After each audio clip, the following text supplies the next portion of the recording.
It's Tuesday, and you know what that means. We are going to answer a listener's question in 10 minutes or less. This one's coming from Brenda, and she's wanting tips on how to decorate or style bookshelves and vignettes. Oh, I love this question. Stick around. You're not going to want to miss it. Enjoy today's show. It's Quick Tip Tuesday. You have questions, I have answers, and I am so glad to be answering them for you today. If you have a question that you want answered on the show, pop into my DMs on Instagram at figandfarm. Send me an email at figandfarmathome@gmail.com or join the Facebook group and ask there. bit.ly/design101 group. Let's hop to it. Let's answer your question. And if you find value in this, I'm sure someone else will too. So make sure you share with a friend. So Brenda is wondering, do you have any tips for styling my bookshelf or creating vignettes? Yes, Brenda, this is one of my very favorite topics to talk about. It is actually an entire module inside of Home Design 101, and it is packed full. Now, I'm going to break it down for you, but before we do, I just love that you are using the word vignette. Do you know what that means? Any of you who are not Brenda? A vignette is a teeny tiny little snapshot in your home. You create vignettes on tablescapes, maybe on an entryway table, maybe even a teeny tiny little bench seating area. Vignettes are little corners, little pockets. Today, Brenda, I'm going to be talking a little bit more on the bookshelf style side, but I want you to kind of think about how that can apply to your vignette. Now, here's what I want you to think about. When you're thinking about your bookshelf or your vignette, these are opportunities for telling your family story. These are great opportunities for showcasing your personality. But here, we really want to be mindful of the things that we have on display because we don't want things for things' sake, right? It needs to have a purpose. So when I'm looking at a bookshelf, for example, I am keeping a ratio for me that is about 80% practical items and 20% infused personality. What do I mean by that? Basically, it translates like this on a bookshelf. It means 80% books, 20% accessories. That's kind of my ratio. Now, what you're going to find, if you were to look on Pinterest, you would find bookshelves that are all books and no accessories, or you would find bookshelves that are all accessories or no books. Of those three styles, decide which one you want to run with and go with it. But today, in today's purpose, I'm going to be talking about the 80-20 rule. Now, the things that I'm going to mention now, you can apply to the vignette as well as the bookshelf, but I want you to think in terms of creating height and variation of height.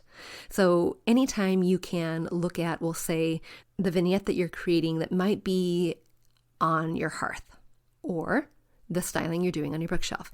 If you can create a flat line that runs from item to item to item and it pretty much has no variation in height, you want to break that up a little bit. How can it be a little bit more jagged? Almost like the heartbeat monitor, right? The up, down, up, down, up, down. How can you create that height variation? Because if you have a flat surface, if you have the flat line that is kind of going from object to object to object, it is going to be less visually stimulating. So think about elevating things. Think about having items that are a little bit shorter, items that are a little bit deeper. They take up more space in the vignette or on the shelf than not. Think about layers as well. How can you layer an object in front of or slightly in front of to create the illusion of depth? That is a critical piece too. Do you have repetition in your vignette or on your bookshelf? Meaning, do you have colors that are repeating themselves, texture that are repeating themselves, little fine details like stripes on a spine of a book and stripes on a vase that's sitting on your bookshelf, for example? When I'm creating and styling a vignette or a bookshelf, I absolutely love the fine details, the things that you might not necessarily observe, but they're there. It's almost as if you're taking a scavenger hunt. So the things that you might notice on the bookshelf, for example, might be the color red. You see that design element repeating itself maybe 5 times somewhere on the bookshelf, maybe a few more since a bookshelf is generally a larger space. But then as you observe a little closer, as you kind of spend a little bit more time looking at the fine details, you might see those gold stripes, and you might see them in 3 places around the bookshelf. And then you might notice that along a book that is red, has gold stripes, and maybe it has a little flower, a white flower. And maybe on that bookshelf you see a couple other white flowers. It's all in the fine details. Now, here's another tip, Brenda, because when you are styling your bookshelf, you want to make sure that these design elements that you are repeating aren't necessarily clumped together in one area. So when I'm looking at a bookshelf, I like to take a step back, as far back in my viewing range as I can, in order to observe the bookshelf. So let's say I'm looking and I'm noticing the red appearing. I'm kind of drawing a line. Maybe I'll really get out my pointer finger and I'll make an imaginary line in the air where the red is connecting the dots. It's like a game of dot to dot. Can you find the other red items? And are those red items in a similar area? Are they clumped together in one area, or are they spread throughout your bookshelf so that you're then creating maybe a geometric shape? The one I like to draw or create is a triangle. Now, we're not going to get into isosceles or equilateral or scaling. It doesn't really matter. What it matters is that it is a triangle. One side can be longer than another. It doesn't really matter. If they are not triangular shaped, if those design elements are not really in a triangular shape, can you put them there?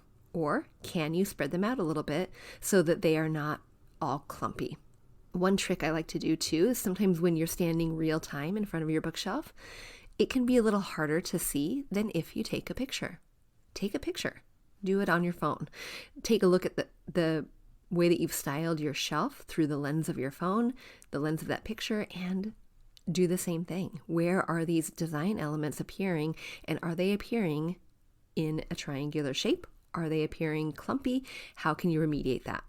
Now, let's go back to a couple more specific tips for creating height, because height is such an important part of decorating, especially styling bookshelves.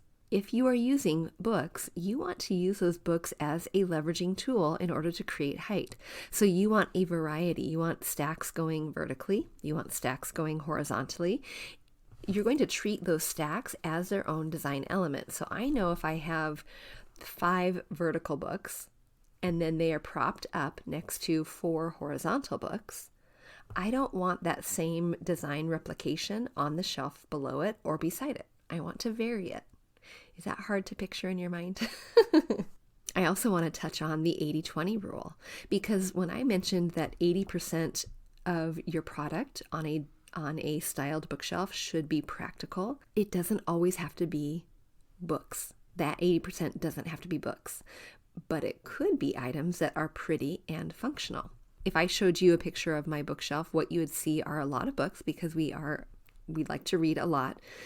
But you would see practical items like vases. And those vases, I love myself a black and white stripe. I have a couple that are black and white striped. You will also find black and white stripes on some of my poetry books. You will find black and white stripe other places within the bookshelf. But going back to the vases, those vases are practical items. They're not hidden behind closed storage on a shelf in the garage or up above the microwave. They're out in plain view, doing a dual duty. They are decorative, they are beautiful, they are part of my story and my style, and when I have some fresh flowers, I pull them out from the shelf and use them. Isn't that lovely? When you can have beautiful objects as part of your decoration, and that is the goal. So when you're thinking about your 20%, your accessories, how practical are they? Are any of them practical? And can you start thinking about maybe culling some of those that don't serve a purpose other than it's cute, and replace them eventually, not necessarily all in one weekend, but replace them over time with items that you can actually use down the road. I love this bit of decorating. It makes it so that you're not creating or collecting stuff for stuff's sake. You're using it with intentionality, and you're displaying it in a way that tells your story, is purposeful, and creates a beautiful visual. Now, vignettes are just a teeny tiny different. Vignettes, by their very nature, if you're thinking about a hearth or a really cute front porch, I'm thinking about my front porch right now, and it has a planter and some really long birch branches, and I have a couple electrical, what look like twigs with cute little lights on them. I have a couple lanterns. This is practical a little bit, meaning I have a place to sit and some pillows. The rest of it, it's more of a 20-80. 20% practical, the place to sit and a cozy place to do that, and then 80% cute. Sometimes vignettes have that ratio that's a little bit more stylistically heavy than it is functional heavy. Bookshelves, however, in my opinion, should be the other way around. But it really depends on which one of those 3 styled bookshelves you liked from the beginning of our episode.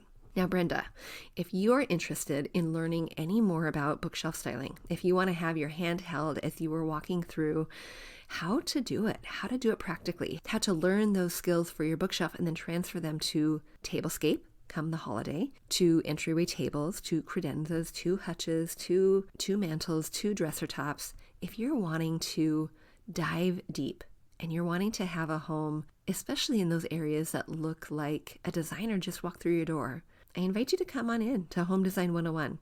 Today is the last day where you can save $50 on Home Design 101. And the really wonderful thing about this class is that it is self-paced. You can do it really anytime, anywhere, but there are office hours 2 times a month. Office hours where you can send your pictures, ask questions, and you can literally get help designing, rearranging, styling your bookshelf or creating that vignette. You can have help picking the product that is right for you based on your color palette, based on your design style. It is so, so good. And the bookshelf styling is just one part of a pretty comprehensive program. All right, friends, sale ends today, $50 off. Using the code It's Time. All of that will be linked in the show notes. Until next time, I'll see you soon. Hey, real quick before you go, if you learned something new or found value in today's podcast, would you head over to iTunes to Fig and Farm at Home and leave a review and subscribe to the show? That would be awesome. And if you'd like to connect with my community of mamas who are learning to be intentional storytellers within their own homes, join us at bit.ly/design101 group. There's always more room at the table. See you soon.